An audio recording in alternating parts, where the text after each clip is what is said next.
All right.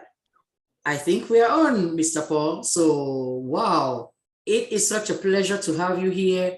Ladies and gentlemen, boys and girls, secrets especially.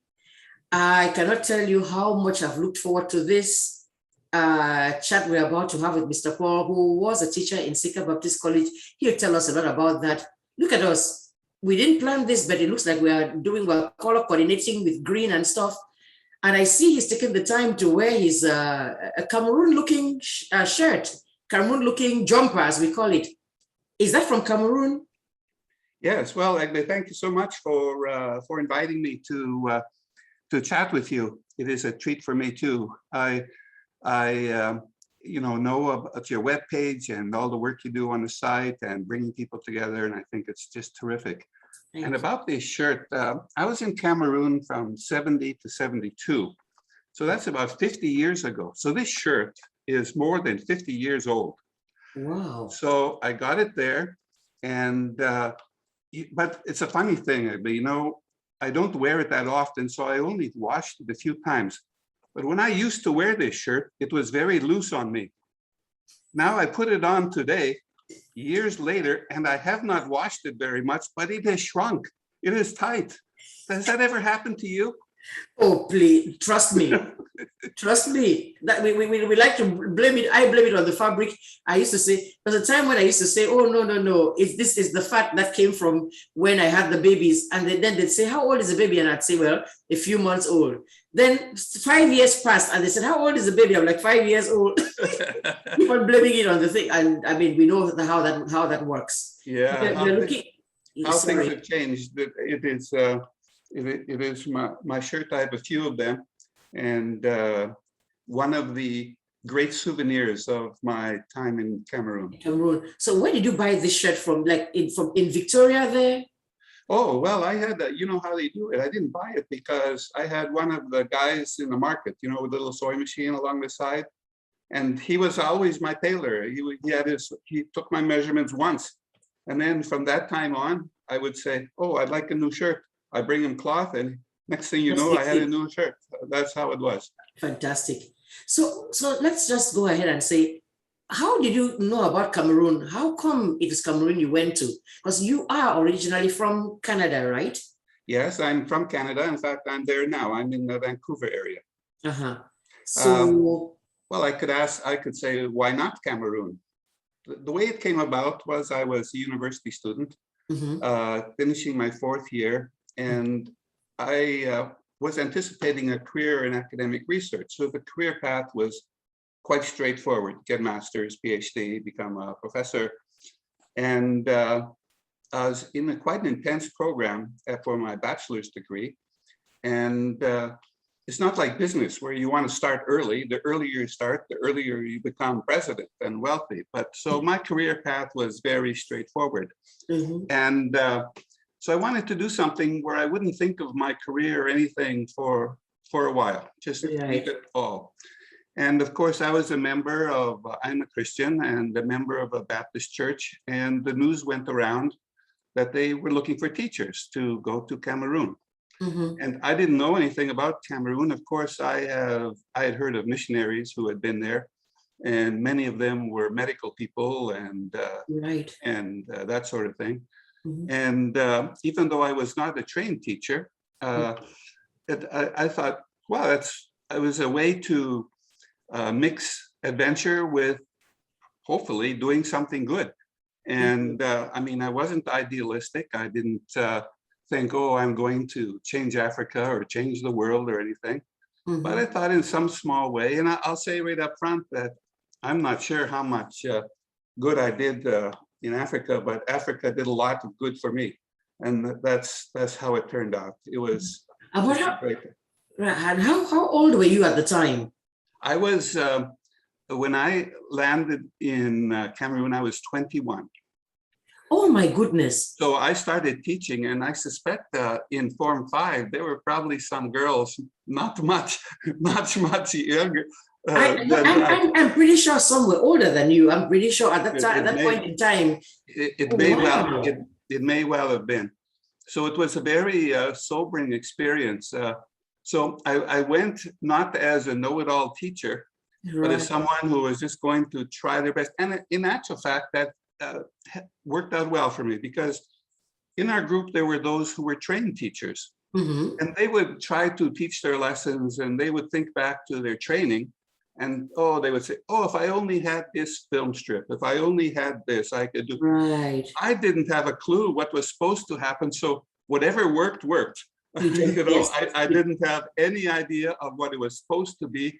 If they were learning, I must admit, perhaps to the students' fault, I was a very strict person. I really wanted to teach things, and we can. And what, by the way, what subject were you teaching? Because math.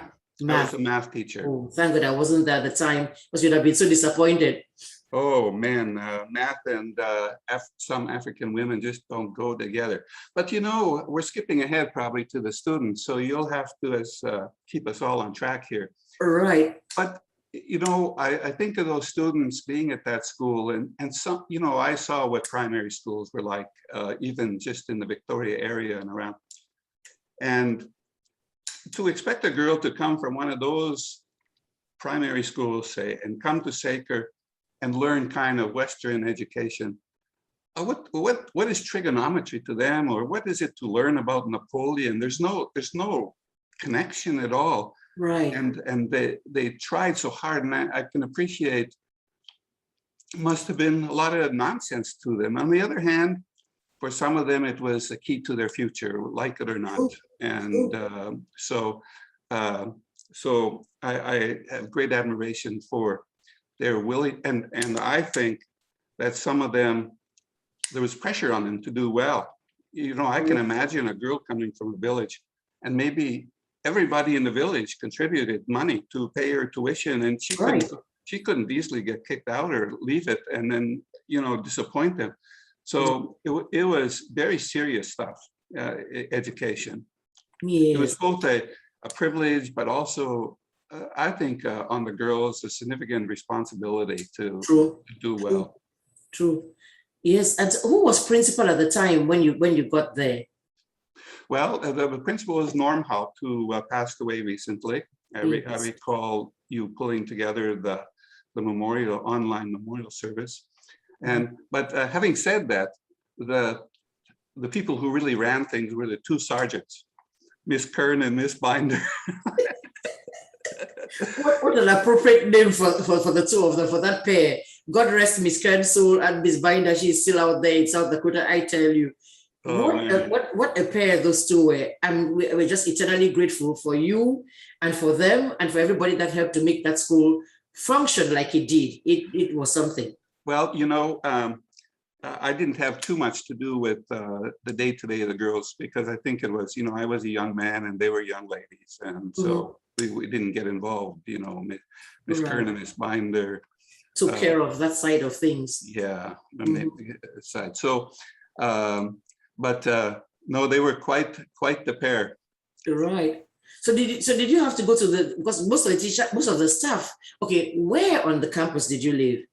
I lived down, you know, if you went where Miss Binder lived, you go down the walkway, the hill, and into those back houses. Yes. So there was a workshop to the left, right? And then you went down the slope, down the hill, kind of like what we call the valley. Yeah, or if you drove in the front gate, the first turn to the right. Yes. Where there is over there, and I was the only American. All my neighbors, Flavius Martin was my neighbor. There was a French teacher, I forget his name, he was fun. And in behind, Mr. Bate and Mr. Kima lived, and the night watchman. And so it was a great environment. I was not on the upper slope places. Where Ms. Binder and the principal's office were. So that was quite a little bit of a walk from down the valley there to the classrooms. Right. What was very nice, I looked out into the forest, and when rainy season, the water flows, there was a little creek that went by, and no, I loved it there. It was very nice, and Bate was there and all, and I had a porch on the back, and we would sit there and talk, and we had a great time. You used to talk just talk English or Pidgin? Let me ask real quick. I learned I didn't learn properly Pidgin. I just picked it up. So I could do quite well. I'd rather not display my but you know, small things. When you start to say small Yeah. like that, that is the pigeon coming out. Yeah, that's I could. Me, I done trio. You don't. You don't really try. There was one great word that I learned in Cameroon very early, and we don't have an equivalent in English. Is ashia. Ashia, you see, and ashia has so many different meanings. It does. Like you're in sympathy with that person. I always translate it like, I see you're in trouble. I'd help you if I could, but I'm not going to. Ashia for you. That's really was like Ashia for you. Ashia for you. And Ashia, yeah. That's a great word. It's amazing that you remember it all of these years. I was going to sit to do something. Just give me a tiny second. Let me see if I can share my screen and see if I can pull something up and let the people who are watching us, let's see if I can find it. I should have queued this thing. If I thought about it, I should have queued it. I'm going to try. I'm going to get it going. This is the screen right here. Oh no. You know what I'm going to do? Let me do this one tiny second and see if I find it. Here we go. And then come on back and see if I get it this time. This should be it right here, shouldn't it? There. Recognize this young man? Oh my goodness. That was the plant outside where I live. Down in the valley there. Yeah, down in the valley. It was that is the picture, yeah. I think there's a better one of it even. There's another one. Yeah, that's where it was. That and Lady Martin had this Volkswagen. So he lived in there. That was his car. Yes. Yeah. Oh my goodness. This umbrella that you have here, you know, they used to call it room and parlor. I don't know whether you know that term. Room and parlor, meaning it was so big, it could be somebody's bedroom and their parlor and their living room combined. I see the yellow part of it. I think it was yellow, red. I think some blue or some green. Right. Yellow, red, and blue for sure. Yeah, I recall that. Oh, look at you right there with your other Cameroon. Yeah, see, look at that. I could never wear that shirt now. I'd fill it right out. Right. So you'd go from here. Hey, look how handsome it was. How come no African girl wanted to be friendly with you? You should have tried it. I'm sure that you didn't want. You were not interested in. I was going to ask you that. How come you did not end up getting married? You see, was Mr. Hand there when you were there? Roger Hand? No, I think he came. No, yes, he wasn't. He met his wife right there at Saker. So she came to teach there too, and then they met there and they got married at the Ebenezer Baptist Church in Down Beach there. Right. And then you talked about, let me see if I can find another one. You see, that's the stuff that was there with you. So they are. I can't quite, this picture's a little blurry, but I think back here, that's you, right? Right there. Yes, that's me. And next to me is, I remember a lot of the names. Larry Scheffler is beside me. Yes, he was on the call too the day we did the memorial for Dr. Hopt. So he was there. And of course, that's one of your generals, Miss Kern, yes, right there. One of the sergeants, that's right. One of the sergeants right there. Yeah. And then I think this is Mrs. Kaba right there. And Auntie Claudia right there. And a few other faces. There was some young teachers. I remember there was a girl, Daisy Haddison. She is right here. I was just going to get into her. She's a very pretty girl. Right. She's just as pretty, even now, if not prettier right now. So I think at the back there, you have Mr. Batty. That's Mr. Monono, I think, right there. And Mr. Batty right there too. Yes. Yeah. So when you look at this and you think what does a picture like this do? It is a time and place of wonderful memories, and we all got along fairly well. And it was a wonderful time. Oh, there were a lot of memories, and so I know that you're still. I was wondering whether you're in touch with any of the staff members we just saw. I know Mr. Scheffler. I think you are in touch with him. I'm in touch with him. He lives in Oregon, and I've been visiting him. And he, of course, stayed longer. I was just there 2 years, and he stayed longer. Right. I didn't. So no, I remember there was another fellow, Kurt Radke, who stayed there. Okay. And he's from this area, but we don't hook up very much. Yes, you're not in touch with him. All right. So what about the students you taught? Remember any of them? In the 2 years you were there, what classes, what forms, we used to call them form 1, form 2, what forms did you teach? For sure, I had the Form 5s preparing for the exam, and then So other GCE. forms too. I had a group of them, and I remember them. Oh, I can remember the faces of some of them individually. One of my great students was Dora Chu, which you highlighted on your on one of your broadcasts. Right. She was also a great athlete, and I was also in charge of the school sports teams. Yes. And it was interesting. I couldn't get them to practice very much because, quite frankly, some of them said, I didn't come to Saker to do sports. I came here to study. And that was so opposite of the way I grew up, where we loved being fooling around. I would say this as students, what impressed me, you know, they were so serious. I mean, you teach in American schools, and when I left Cameroon, I taught in the Pacific, where the overriding influence was American. People don't care about education the same way they did. Those girls would study, and you know, I remember once, if somebody was misbehaving or didn't do homework or something, it was so rare, I would send them out of the classroom, and they would stand at the window and listen so they wouldn't miss anything. Yes. Or I don't know, maybe they didn't want to walk past Ms. Binder's office and ask why they're out there. I'm not sure. But I remember sometimes if I'd go out, maybe it's like 2 in the morning during exam time, the girls would be sitting under the little light bulb at the dorm, reading and studying. By the way, Mr. Paul, where were you going to at 2 in the morning, if I may ask? Sleepwalking. Medical condition. At least you attempted an answer. You did not plead the fifth. I thought you would just say, I plead the fifth on that one.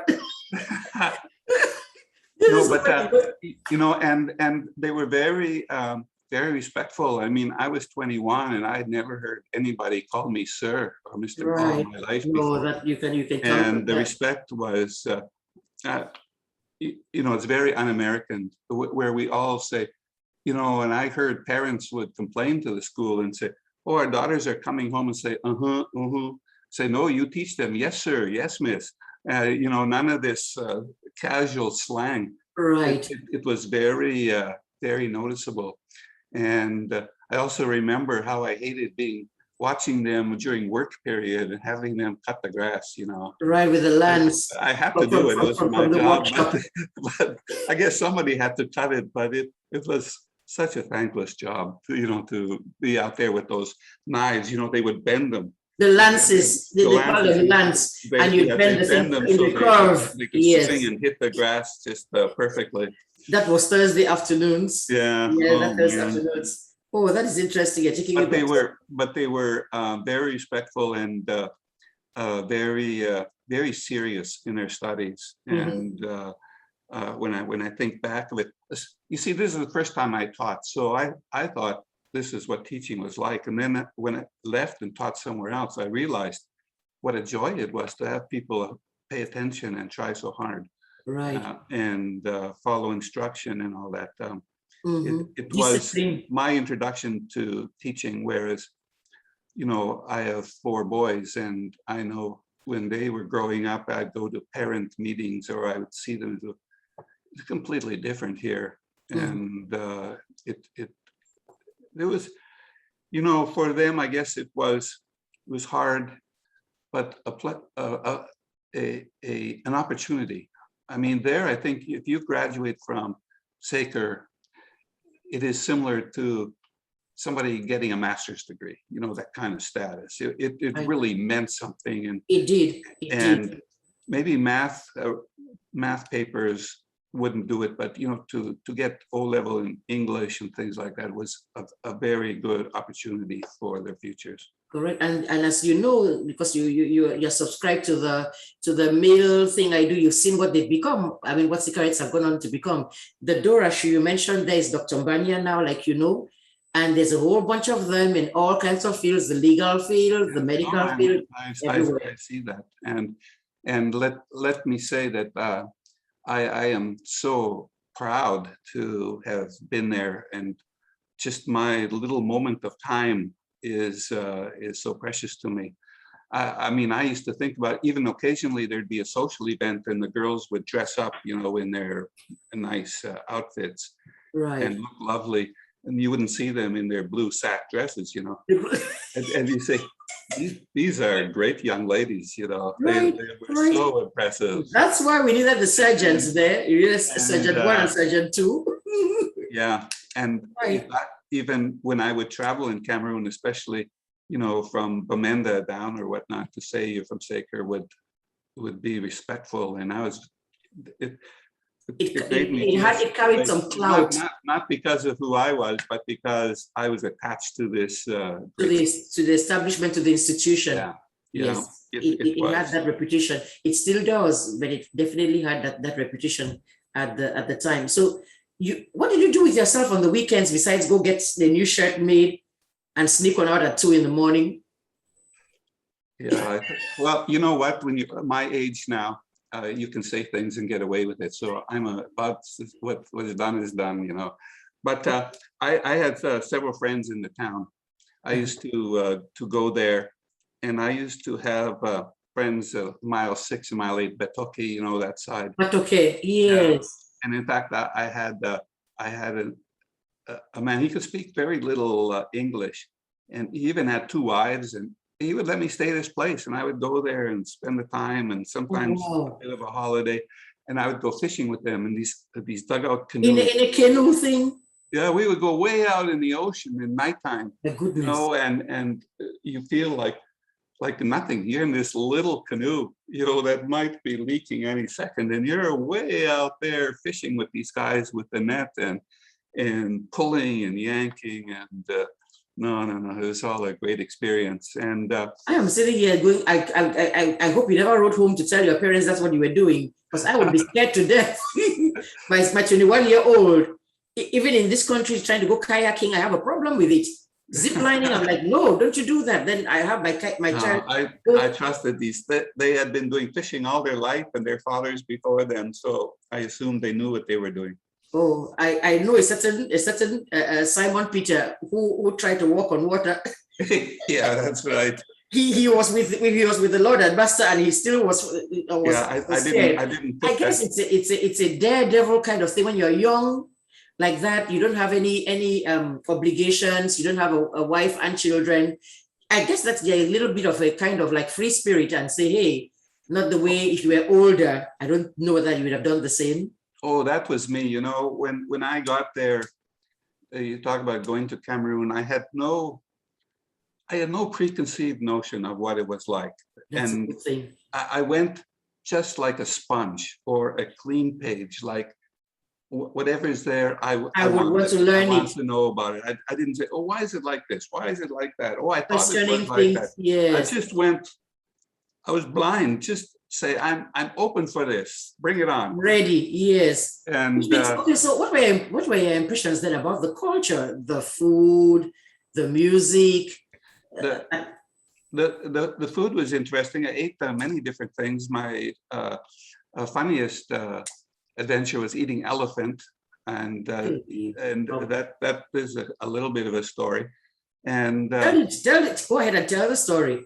Well, there was up on the slopes of Mount Cameroon was an elephant herd, and occasionally the elephants would come down and cause damage to the rampage the farms. So the government had a hunter, and when that happened, he would go out there, and evidently this time he shot 1 or 2. And so out at Betoke, I guess somebody had a bit of a shop, and he bought 1 leg of this elephant. And he had cut it into big chunks like this, and boiled it so it wouldn't spoil so fast. And all the ladies in the village would come, and it was in this burlap bag. They would come and take out a piece, look at it, flies everywhere, put it back in and take it out until they saw the one they liked. So my friend says, have you ever eaten elephant? Oh my God. Well, silly question. So I said, no. So we went to what we call a restaurant, an eating place, which was four posts sticking up and a thatched roof and a big pot there boiling away. So we had elephant meat. But you know what? It was, he cut the meat in big chunks, like cubes. Right. Tough, I couldn't eat it. So that night or the next few nights, I was at another friend's place in the village. So I was like, oh, you never guess what happened to me. I was eating elephant meat. It turns out that this guy, the hunter, was a relative to my friend, and he had given them some meat. So he said, what are you doing on next Sunday or whatever? Come on over and we'll eat some more. Okay, so I went over there. And we were eating, big family, and we had a few people in. It wasn't just the two of us. And we sat with our legs crossed. And, you know, the food was in a ring. This was like, I don't know, some kind of taro. And then the middle was open, and you put the soup in the middle, and then with your fingers, you eat. Okay, was that achu? Achu, yeah. Achu, yes. And so the elephant, the meat came around, and all these pieces in there. So I said, so I'm thinking back of my chunk that I couldn't chew. So I took this flat piece, I ate it, and we're all eating. And then my friend's father says, oh, do you know what you're eating? I said, yes, it's elephant meat. No, he said, what part of the elephant are you eating? Well, it turns out I had part of the intestine. And so I ate the whole thing, but every mouthful, I knew exactly what was going down. And then in the second summer I was there, my father came to visit me. He had a great time. Your father came in from Canada to visit you? Yes. Oh, wow. And he was good. We traveled all over on our own, you know, in the crowded Peugeot. I mean, you know, there's no such thing as a full taxi.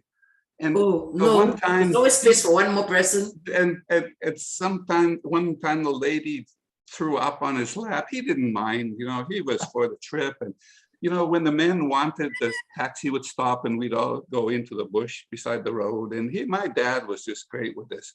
Anyway, so you get all of this adventurous spirit from him then. That is where you get it from. So he had heard about this elephant. So he comes to me and he says, you don't have any more elephant meat to cook, do you? I said, no, I don't. So I went back to my friend, and he went back to his hunter relative. Right. And sure enough, wouldn't you know it, he's got some there. And it's part of the trunk. So it's a little piece like this. And I gave it to my houseboy to cook. He says, cook this, my dad wants to try it. So he cooked it like you would cook a roast here. And then he cut it like a loaf of bread. And then every piece was round like this with two perfect holes in it. And that's how we served it. So with my dad and myself, we called it figure 8 steak. And oh my goodness, my goodness! You both are, what do you call it trip and a half. Yeah, no, you know, I eat everything. I was not careful, and I'm amazed you didn't have. You know how they make us even here now. You're going to travel, take this Imodium, take this so and so. Yeah. It looks like you didn't have any trouble at all with any of that stuff. You know, when I got back, the mission had us checked out at a hospital, and I had 5 different parasites in me. So, one or two of them, they gave me medicine. The other 3, they say, the medicine is worse than living with it. Just never mind them. Just go ahead and just. But I ate, oh man, and hot food. All of this you packed into two short years. Yeah. No, wow. It was. I was open for anything, and that's why you enjoyed it as my much as friend's you did. place, and it's funny. I got to know Larry and Kurt because we were 3 guys. I lived by myself, and those 2 lived together. At that, there were other 2 tutors. The Mr. Flavius Martin and who else? Oh, no, Scheffler and Radke. Okay, okay, okay. So between the three of us, we had one cook, because I didn't have a cook. I didn't want to eat by myself. So every Friday we had pure African chop, you know. There comes the pigeon. Yeah. And it was always interesting. The other times he tried, you know, he'd go to the market and he'd buy chicken. We'd never buy in the market because, you know, we wouldn't get a good price. He would get good price. We thought he did anyway. We didn't quite know for sure. So every Friday we made local food, and then, but I noticed he made enough food for about 10 people, but we were only 3 and ate a little bit, but there never any leftovers. You just carted some with him. He just took some home. He took it for home, yeah. Yes, that's what happens. That is the same practice even now. That's what we'll do. You come and you don't ask any questions. That's just how it is. You know, when I got there, I was approached to have a houseboy. And that kind of went against my grain. You know, we don't grow up like that. You know, it's kind of elite, you know, and we weren't, I myself, I'll speak for myself, weren't into that. So at first I resisted, and then I was approached by somebody and it says, hey, you make all this money. Why wouldn't you share it with this young man? Because he's a work. And I mean, we got paid the same as, we didn't get paid like Canadian. We worked on contract. We didn't get paid much. But even that little bit, somebody said, it's, you know, this is not a status thing. This is a way, you know, that was helpful for this young man to help him with his family. It's a different thing. That you needed to see that perspective to understand it. Yeah. Because when you look at it and say, okay, that is like making somebody subservient kind of person, like somehow, yeah, like a servant kind of person. And that person is trying to let you know that that person is willing to do it because it gives them some income, some spending money. And in this case, like you see, they got to take the leftovers home with them. You see, so those are the perks. And there's one thing I noticed. He would have been just over high school age, and he was smart. But you see it all over the country. Just no opportunity for people. You look at the elementary schools, and you know, you might ask me what things I didn't like, and I didn't like the fact that there was no opportunity for young people to grow and progress in their schooling, and he could have been not at Saker, obviously. He was a guy in, let's say, Indu, the boys' school. He could have done well, but he had no chance, you know. And it was so here. Everybody has chance, but they don't take advantage of it. They take it for granted, and it's just so reverse. Yes. And but anyway, you know, he did a good job for me. I mean, he did all my, you know, I was lazy. I didn't have to do any housework or anything. Not right, sweeping, ironing. But he was leery about one thing. At one time, I had captured a tarantula. You know, those spiders with the big one? The hairy, yes. And I kept it in my house. After a while, I had to let it go. I couldn't feed it. I didn't know what to feed it. But for a while, he didn't like that very much, having this I cannot imagine where anybody would like it. So what did you put it in, like in a can? Yeah, I don't know, some kind of container, you know, with a lid on it, and put holes in it so he could breathe. And I watched it for a while. It was fascinating for me to see this animal. Wow. I cannot just even begin to imagine. So what other places in Cameroon did you travel to? I know that you went to Batoke. It seemed to be your place of choice. But where else did you go? And I know you've mentioned Bamenda as well. Oh yeah, you know, I really did. The French-speaking part of Cameroon? Not too much. Scheffler and I bought a little car, and this thing was just ready to die at any moment. But anyway, we bought this guy. We went down for a week. We went down to Kirby, you know, close to Equatorial Guinea. So we went down there for a vacation. And I think it's a bit of a tourist place for East Cameroon. What place is this again? Kirby. Okay. Kirby, K-I-R-B-I, something. Kribi by the sea. Okay, good. Yeah. We went there, and then when we got there, they took all of us new people to all the different stations, and most of them were hospitals. So we went to Kumba, Bamenda, and Bingo, and Ben, all Indu, all around. And I had one of the most profound say, situations, experiences at Mbingo. The Baptist hospital, that was Yes. mostly, is that the one that was mostly the leprosy? That's right. Yes. We went there. So we were maybe 5 or 6, I don't remember. Just, you know, we were just new graduates and had enjoying life, no problems in Canada or US. So we went to Mbingo, and that was very interesting. And then they took us to, there's a village next to the hospital where the people who suffered from leprosy were living, because they were cast out of their own village. Correct. And some of them were missing arms and legs. And so we would look at that, and we would be moved with compassion, you know, at what had happened to them. And we were these hotshots, university graduates, and we were asked to introduce ourselves and say a few words, and maybe we sang a song or something like, you know, the attitude was condescending. We sort of felt, oh, let's try our best to cheer these poor people up. So we finished, and everybody was polite. And then somebody said, do you want us to sing for you? Okay. Oh my goodness. They sang with such joy and happiness. And it's just such a contrast. Here, they had nothing. They had nothing, not even their whole body. And of course, many of them were Christians by then, and the joy of the Lord, they had nothing but their inner joy and happiness. Right. It's just so obvious. It made us feel humble and ashamed. We had everything. We went there saying, oh, we're from America, you know, we're at college, and we're gonna do, you know, we're gonna teach, and like we are doing the good deed. When in my impression, I will never forget it, ever in my life. These people had nothing that we consider important these days. Right. And yet they were so joyous and happy. I went away just asking myself essentially, what's really important in life? I mean, in life, right? And I will never forget it. Even now, as I'm telling it, my heart is going up. And that is one of the things I learned very early on.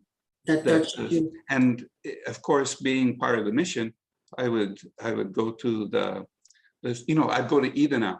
You know, that's way down the road, and they had a little church there. And I took my dad and everything. They have not even a proper building, and the joy of the Lord is so evident with them that that you ask yourself, what? Now clearly they would have loved to have gone on vacations and had a supervisor's job. I mean, let's not kid ourselves. Mm-hmm. But they didn't need that to be happy. Yeah, and it was really something. And I noticed that, you know, Christians in Canada here, they have a little setback in life, and oh, why does God let this happen to me? Why is I love Him and serve Him? Why is they don't ask those questions there. They're just happy there's a God who loves them, and they are joyous about it. And it's completely different. And I also, talking about travel, I got to know some Yoruba people that had a village past EGBE. You couldn't get there by road. They took you on a boat. And that was very interesting because, of course, the Biafran War had just ended in January of 70, and I was there September of 70. Mm-hmm. A lot of Igbos, in fact, you know, came across the border to flee from the war. Mm-hmm. And so it was a very tough time. In fact, I remember another situation I had was I had gone with 3 of us, 2 other teachers and myself. If you go down to the beach down the road and then to the left, it goes off into Manawar Bay. Yes, Manawar Bay, exactly right. We were looking for crabs at night.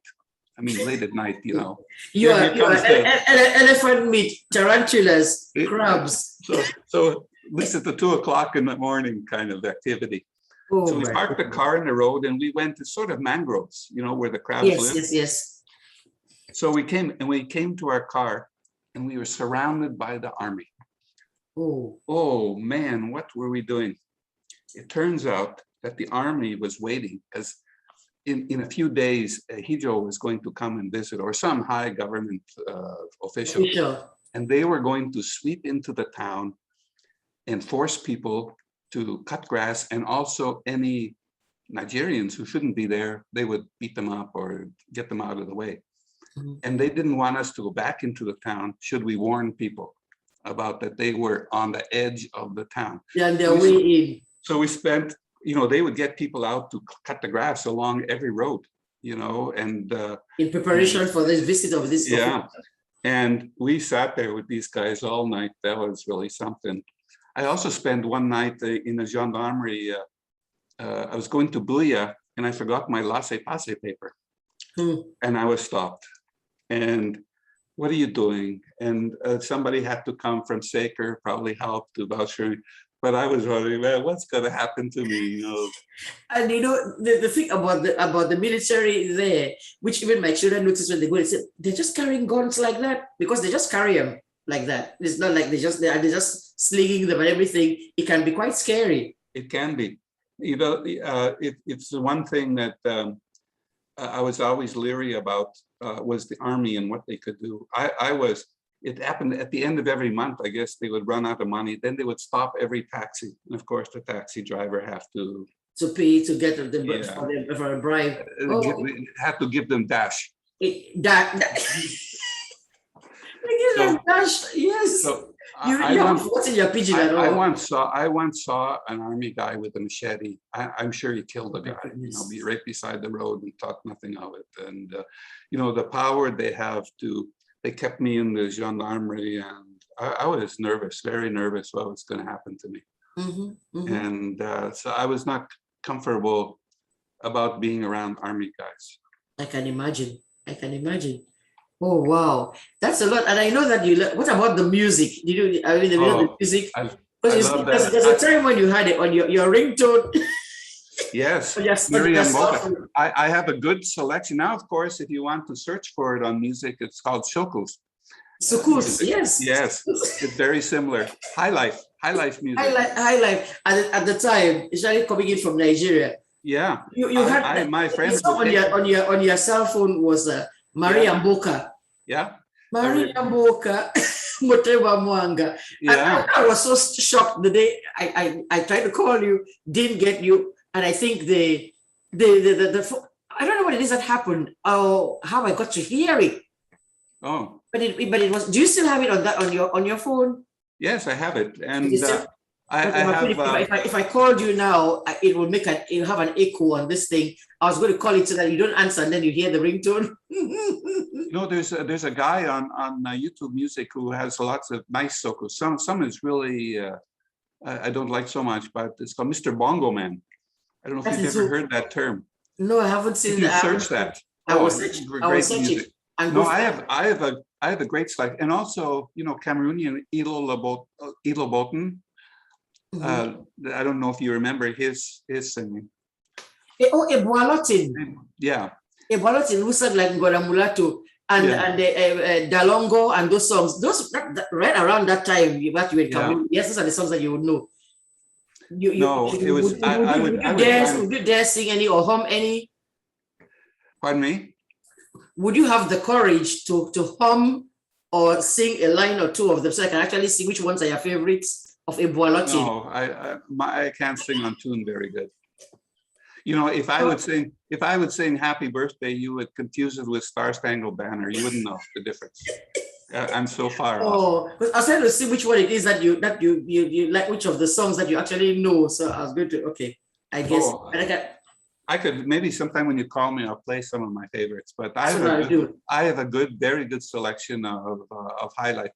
It was interesting because when I left Cameroon, I traveled by myself for 6 weeks, and I went up to Marwa, crossed over into Nigeria at Maiduguri, came down through Jos, Enugu, Lagos, through Benin now. It used to be Dahomey, Togo. Yes, I even forgot that it had a different name before. Dahomey, yes. And into Accra in Ghana. I was going to go all the way to Abidjan, but I got in Ivory I Coast. got tied up. But I was all by myself, and up north, of course, nobody, you know, they all spoke their Hausa, you know, so nobody understood me. I felt very comfortable. I would You go really must have been. Because you to see, you know, I now, was traveling on taxi. If I was in a village I didn't know, I would sort of know how to get food or where to go, you know. I was, even if I couldn't talk so well. And so it was very interesting. And and the reason this comes up now in is 2 years, this is because amazing. the high life music I know came from Zaire. From Zaire, From Zaire.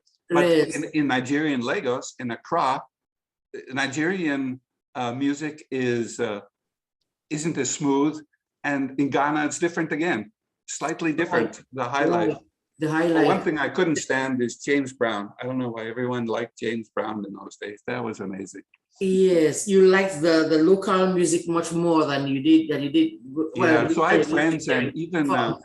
even sometimes if one would be in town at a bar, I didn't drink, but I would go and my friends and listen to them Right. on a weekend or something. And Down in Church Street there, I think yeah, that's what, yes. and the dancing, I mean, Africans are just so rhythmic. I mean, even Saker girls, they cannot walk 10 steps without wiggling somehow, you know. and they're so smooth.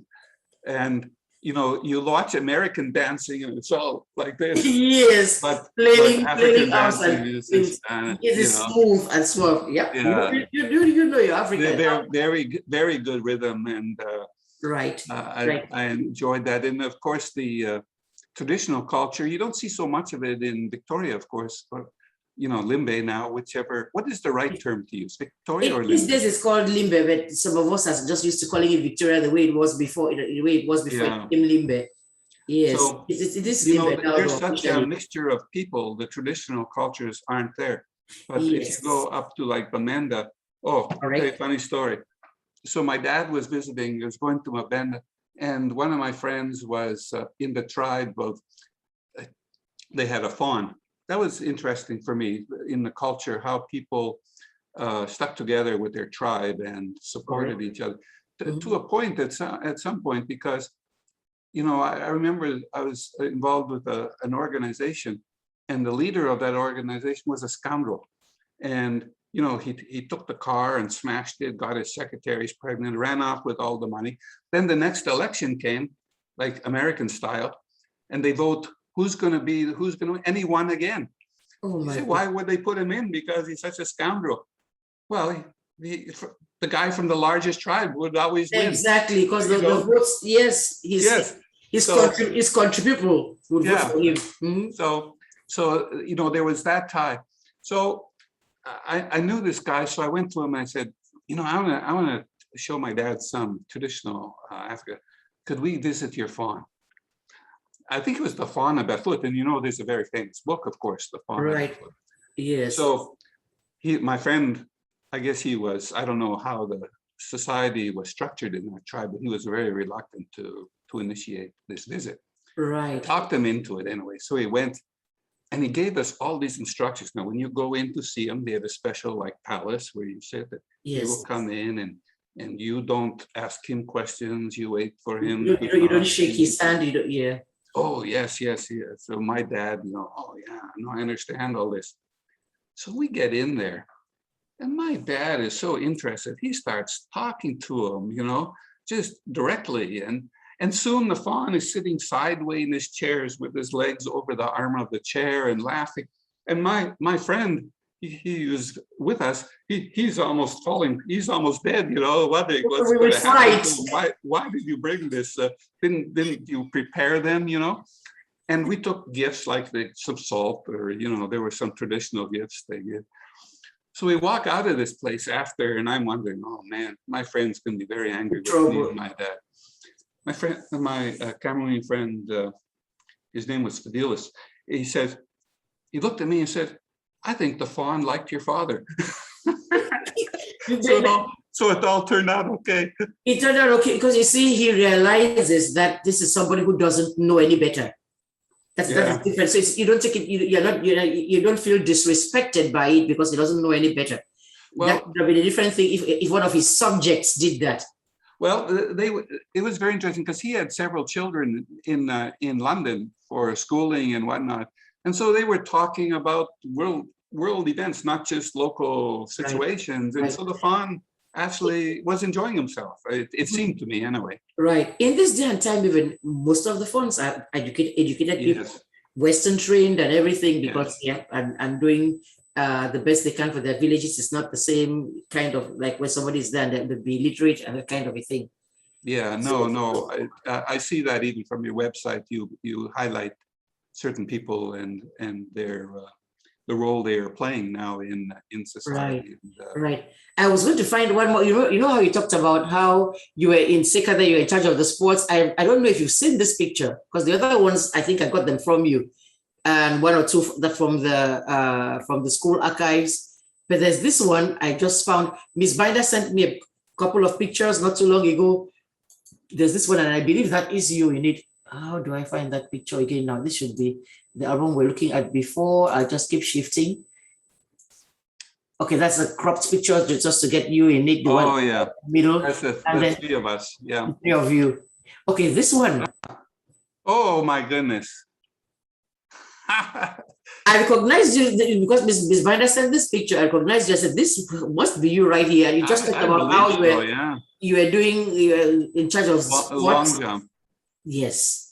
So was this little thing dug, like you dug the earth to do this?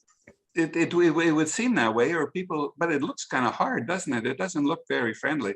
Right.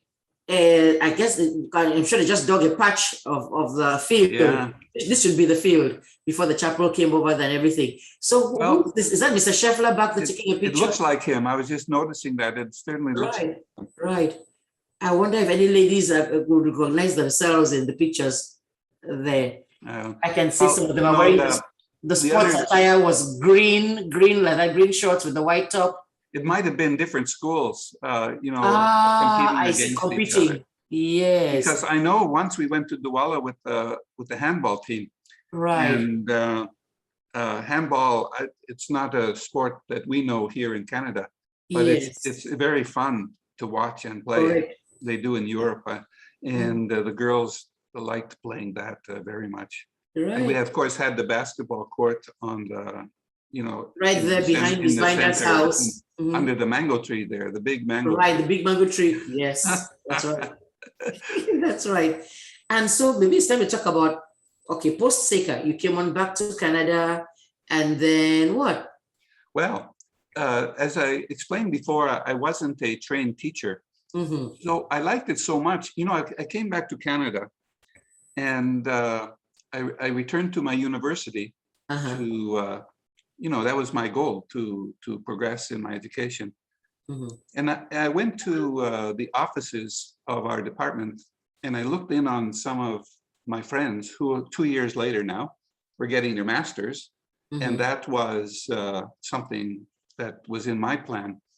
But I remember so vividly, even as I sit here, I walked in the door and looked at them, and this was 2 years later now, same desk, same books on the shelf. And I looked at that and I said, and I thought of all the experiences I had had in Africa and SAKER. And I said at an instant, I'm the lucky one. And I left it. I lost interest in just on that moment. Right. And so I then went with other groups to volunteer teacher throughout the Pacific Ocean, these little island communities. I lived in 3 different cultures there. And I taught, and I married my wife. She was from one of those little islands. Islands, yes. These are islands that are less than a square mile, that they talk about at the UN of the climate change, the water is going to cover them over. Mm-hmm. So 3 different cultures, and then started my family. So life became more serious, as you mentioned before. It wasn't so much a fun, a lark adventure anymore. It had responsibilities. Mm-hmm. And so I said, one day I'm going to have to return to Canada to look after my parents. What am I going to do? And if I was very happy with teaching. I found teaching very satisfying. And you still taught math? Yes. And you have an impact on people's lives. You do. You know? You do. You do. I'm not saying that in a boastful way. No, no, no. It's just the fact. It's just the fact. I walked into school today, this morning, and opened my email, and the email there was from one of my students 4 years ago, out of the clear blue sky. I'm just writing to you to say thank you for the impact you had in my life. I'm telling you today, just like that. So and it just melted my heart to just say, this girl, I do not know what she was thinking about, what motivated her, but what is today? What is Wednesday? Out of the no particular thing. It's not like teacher appreciation week or anything. She just wrote that. So it can be very gratifying like that. So I said, if I return to Canada, I can't teach because I don't have the credentials. You know, I didn't have and I would have to take some classes, and I could not imagine sitting in a class of some youngster telling me about classroom discipline after all these years. Classroom management, yeah. I mean, I just couldn't imagine. Yeah. So I learned, did a master's in international finance, and I got involved in investing. Not get rich kind of investing, but investment finance, put it that way. And so I returned. I lived in Hawaii for 4 years. So I returned to Canada in '85. So I've been gone 15 years. And I came back. My folks needed help, some attention. So I came back, and I've been here since. Right. Yeah. And you talked about your family. So I think I put that together, put a few pictures together that I had to. Let's see if I go back to that album and see some post-Saker stuff. There, okay, this is you. Where were you in this? I was actually, this is at a town. I was on a cruise, and this is just one spot. One spot in the thing. Okay, there you are again, and then just a lot of you do love to travel. I do. I've traveled. Yes, all through Asia, and in fact, I have one son who lives with his family in Hong Kong, so I go there when I can. You go there to visit too. Wow. And what mountain range is this behind you? These are, if you go up on a cruise, these are glaciers that are entering the water. Oh, wow. In the background, like rivers of ice coming down. Right. And then this one is just the funniest. I tell you. And then now there's a lesson there. Okay, let me go back to that one then. The lesson there, you should always be careful with your hands. You know, you have to watch it. Right. And you have the facial expression to match the whole thing. Yeah. And then there you are with your friend, Mr. Scheffler. Yes. You all met up like this. What year was this? Maybe 2 years ago. 2 years ago. Oh, because wow. Last year I couldn't travel because of the COVID. COVID, yes. Yeah, it was a pleasure to have him on the memorial for Dr. Haupt. It was nice to see him. And then now there's your family. Oh yeah, that was some years ago. Yes, the little baby must be grown now. Yeah, he's now 6 or 7. I always forget how old he is. Oh wow, yes. And then of course, that's your lovely wife who we know passed away, and that's going to be tomorrow, right? Tomorrow's the 4-year anniversary. That's right. Right.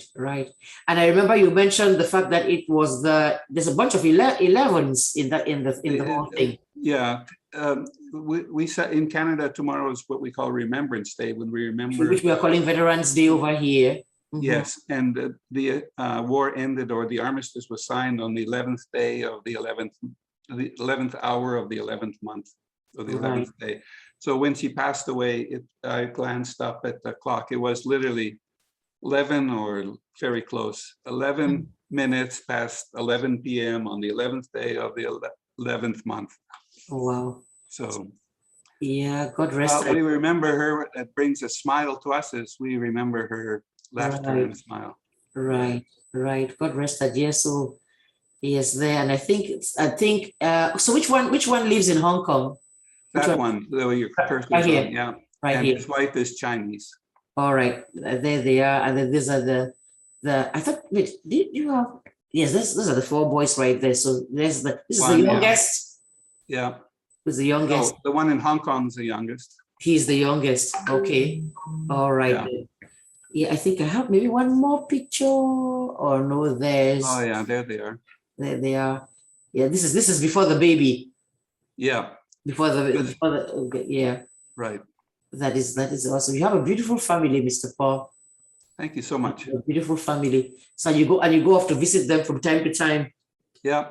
And what do they think about it? Have you told them all of these stories about what you were up to as a young man? Yeah.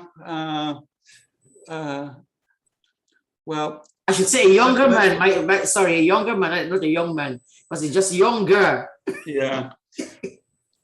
They get it in bits and pieces. You know, we all have that fault. My grandfather, I wish I knew more about his history, you know, and we just either we think we'll put it off to another time, or and then later in life, sudden, bam, later in life we think about these things more. I don't know what it is. I know what you mean. There's some things, some questions I wish I had asked my parents, my mom or my dad, and then now you think about it and they're not there, so they're not available, they're not there anymore. So yeah, it's been such a pleasure talking to you, Mr. Paul. I know you're supposed to go somewhere to take your daughter-in-law to somewhere. Yeah, I should be going actually. Yes, you should.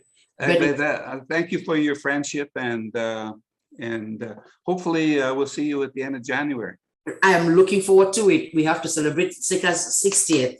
Yes, we can't wait to have you. We can't wait to have you. It's not enough to just see you on the screen. Yes, and you want to make sure you bring that shirt with you. I don't know about that, but you know, I can say, you know, that I learned so much in Africa about important things, and as a young man, it was a very good experience then staying here, and especially being associated, like I say, in my few seconds of Saker history, I'm so happy it happened. Oh, trust me, that has yielded fruit. People were there who were taught by you, and as you say, with teachers. My only regret was that not all my students passed their O levels. Yeah, I mean, who wouldn't want to know about trigonometry and geometry? I mean, I tell you, I can't even imagine that. How could it happen? Claire had a panic attack last week, not this week. I went to cover for a teacher who was gone. Well, technically that class doesn't have a teacher because there's a shortage now after COVID and everything. So it happened to be, if I known it was a math class, I would have tried to work my way out of it and go to some other class. I had to cover that class. And the person who was going to come and help them with the lesson comes in there and he draws this triangle and my blood pressure just went up. I'm like, no. And then he says sine and cosine. I'm like, oh, no. Yeah, that's right. Yes, trust me, it had nothing to do with your teaching. Some of us are just allergic to math. Okay. That's just how it is. All right, Mr. Paul, thank you so much for taking the time. Yeah, it was great fun. Yes, it was. It really was. Thank you. Yeah. You have an amazing sense of humor. You crack me up every time I chat with you. So you stay well, be well. Don't go anywhere at 2 a.m. in the morning. Stay home. Oh, it's a little late for that. Been there, done that already. Yeah, that's right. All right, I'll be talking to you later or emailing or something. Yes. You go take care of your daughter, okay. And I'll be sending you the information for January. Very good. Thank you so much. All right, you're welcome. God My bless pleasure. you. Thank you.